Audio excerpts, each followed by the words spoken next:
eu vou elucidar para vocês um pouco aqui sobre a histologia do sistema nervoso central e periférico. Vou fechar a câmera justamente porque para não travar a apresentação para vocês.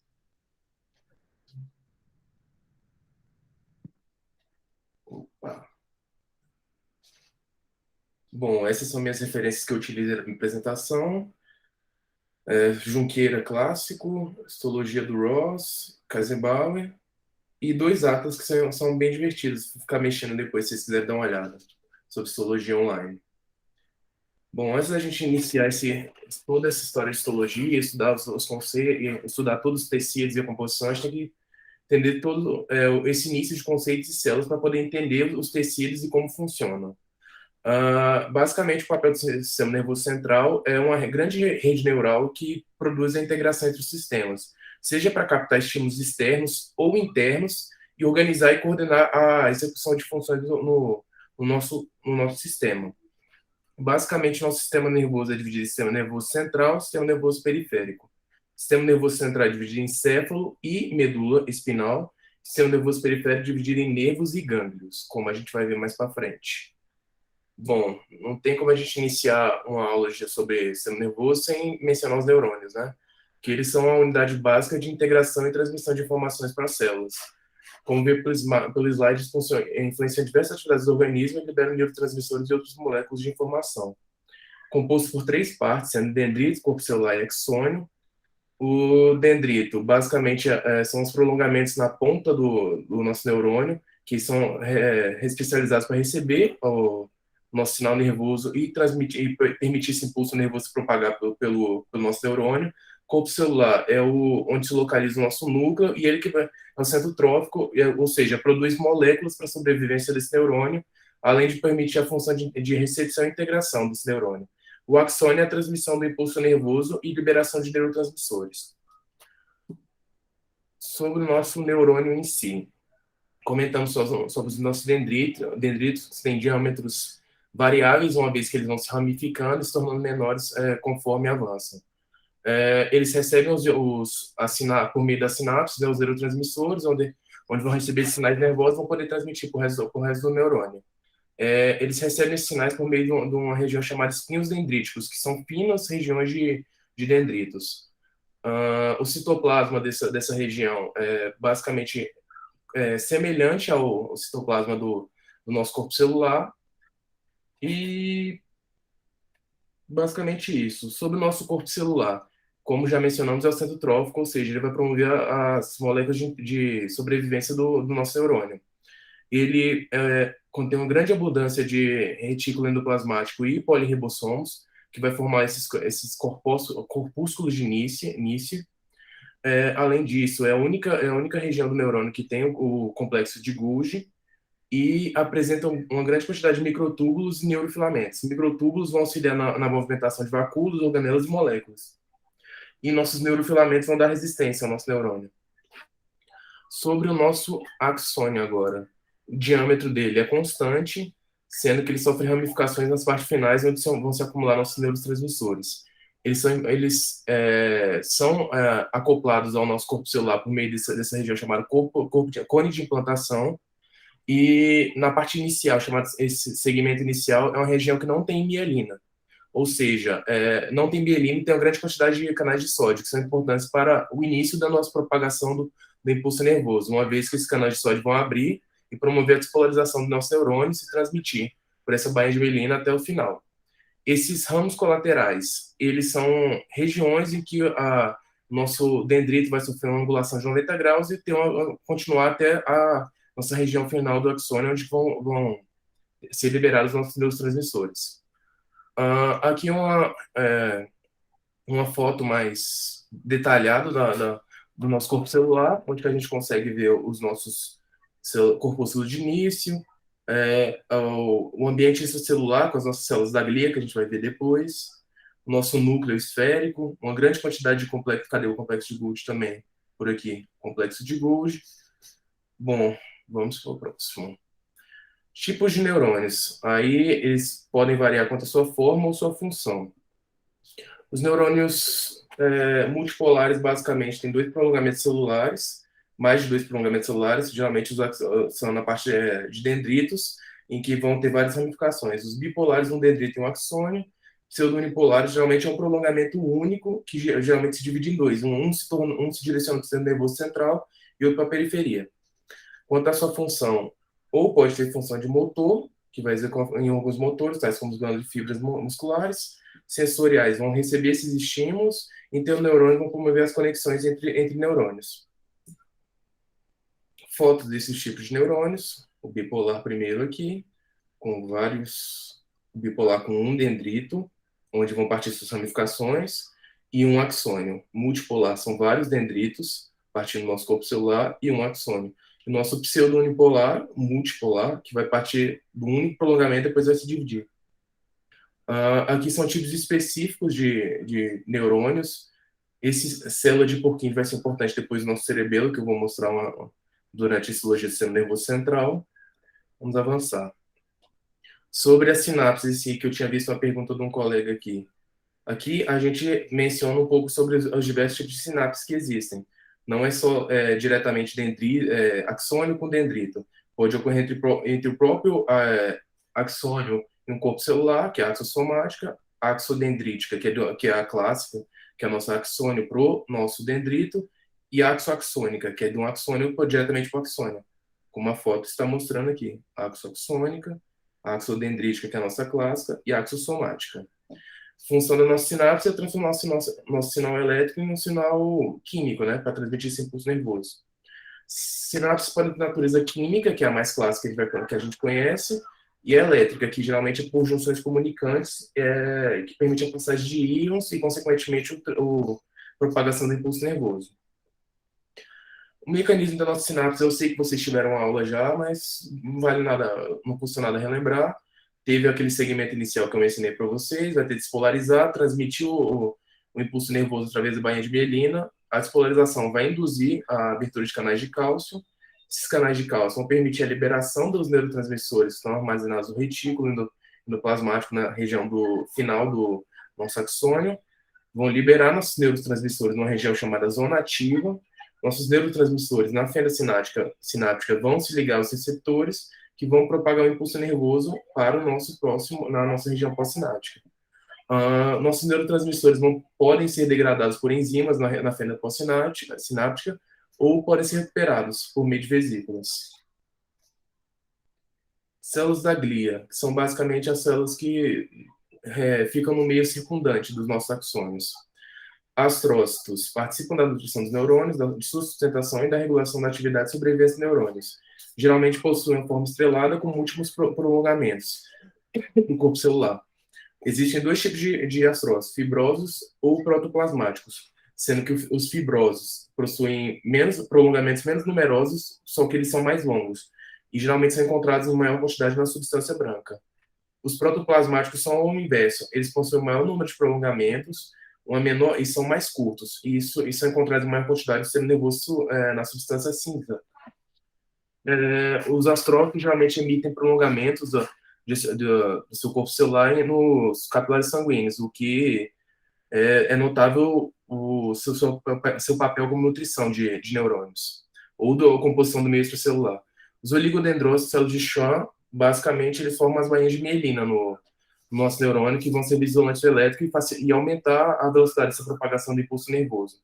Os oligodendrócitos do sistema nervoso central e as células de Schwann no sistema nervoso periférico. Sendo que os oligodendrócitos, eles conseguem emitir uma grande quantidade de prolongamentos, e cada um vai revestir um segmento curto de um axônio. As células de Schwann, ela consequentemente só consegue englobar uma única célula, um único neurônio de segmento curto. Logo, os neurônios no sistema nervoso periférico possuem uma grande quantidade, vários enrolamentos de células de Schwann. Micróglia, eles são semelhantes a macrófagos e atuam na proteção do sistema nervoso, produzindo seja inflamação ou reparo. Células epidimárias são células de revestimento do sistema nervoso. A gente vai notar ele em grande quantidade, por exemplo, no canal central da medula, que a gente vai ver depois, no sistema nervoso quando eu for explicar para vocês sobre o sistema nervoso central. Aí, as fotos de alguns tipos, astrose protoplasmático, fibroso, aqui a emissão dos pés vasculares, bem aqui, os oligodendrócitos, né? Micróglia para defesa, e aqui o enrolamento dos oligodendrócitos para poder formar nossas bainhas de mielina, né?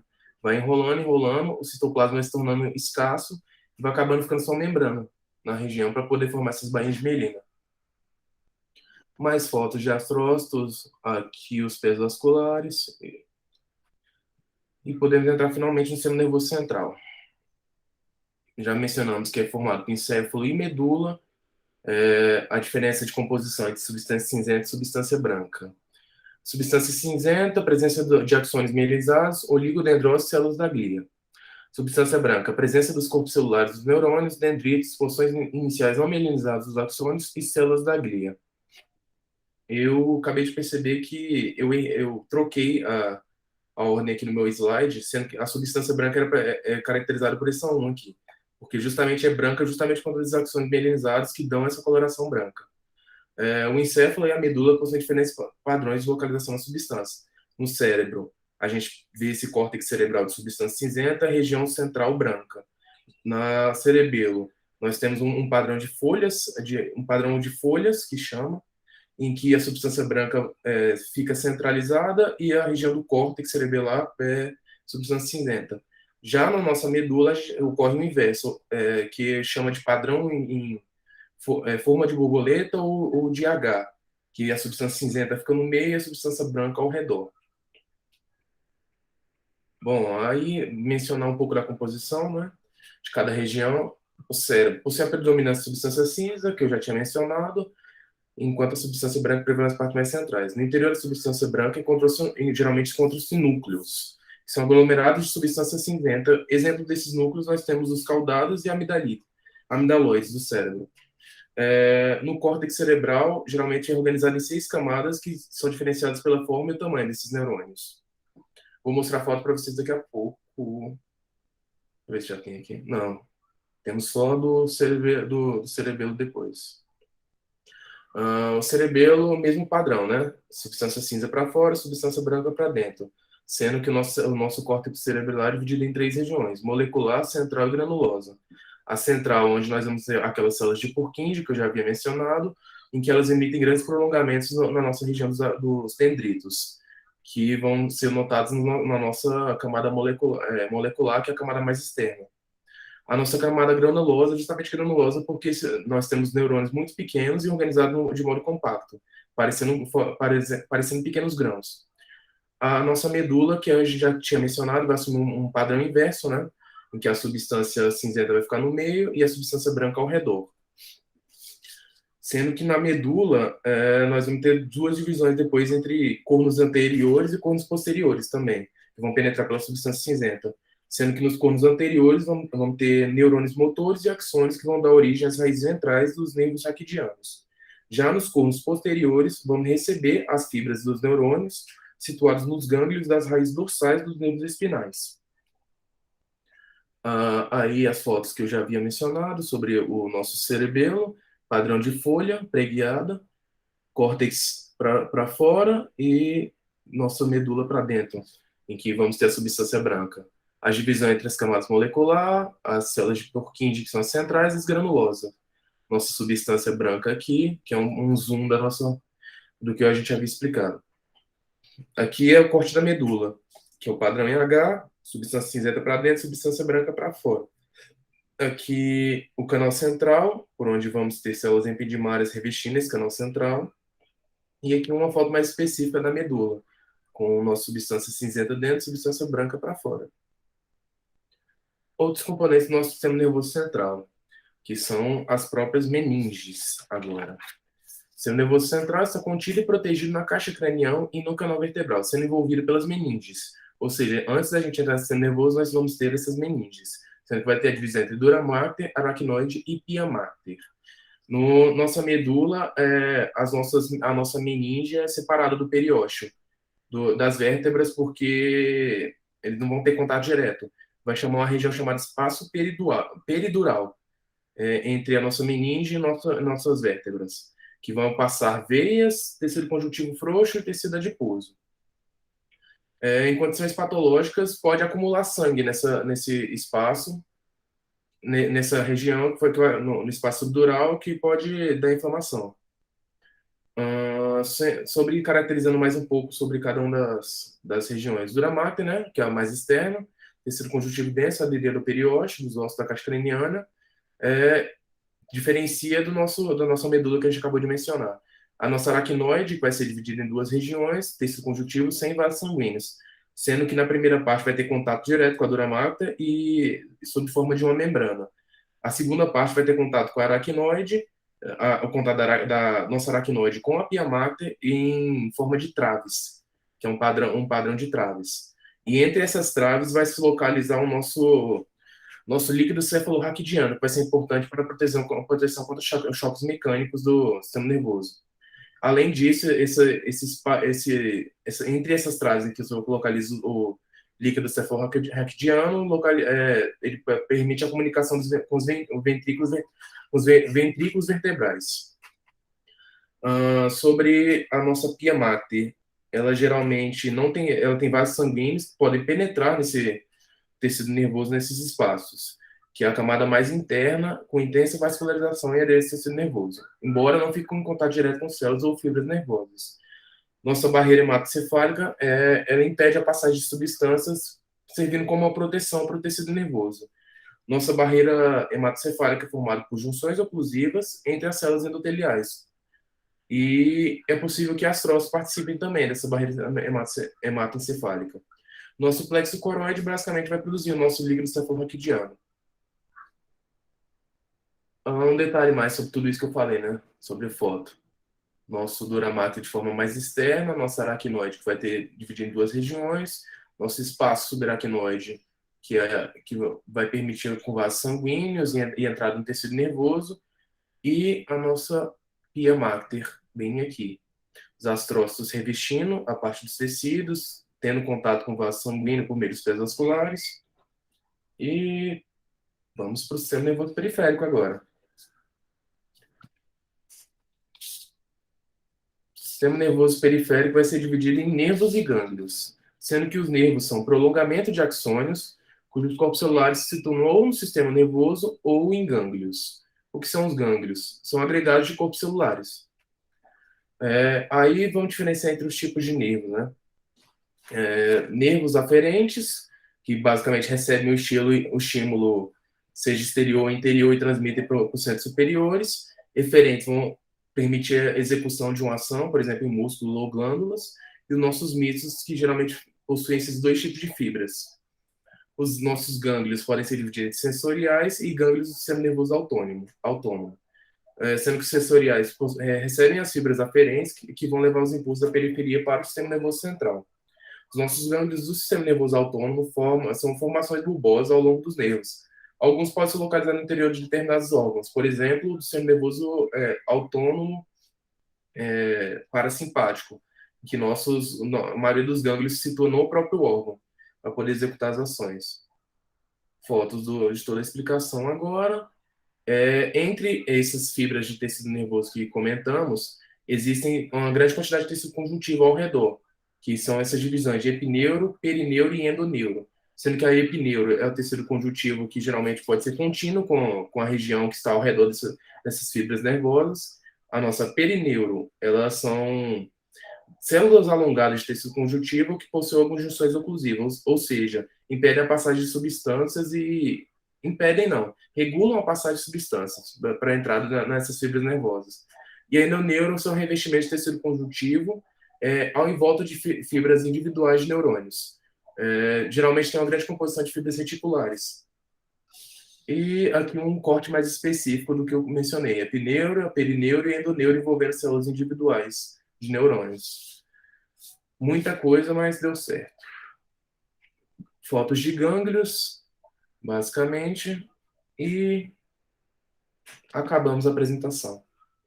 Muita coisa, mas eu espero que vocês tenham entendido alguma coisa.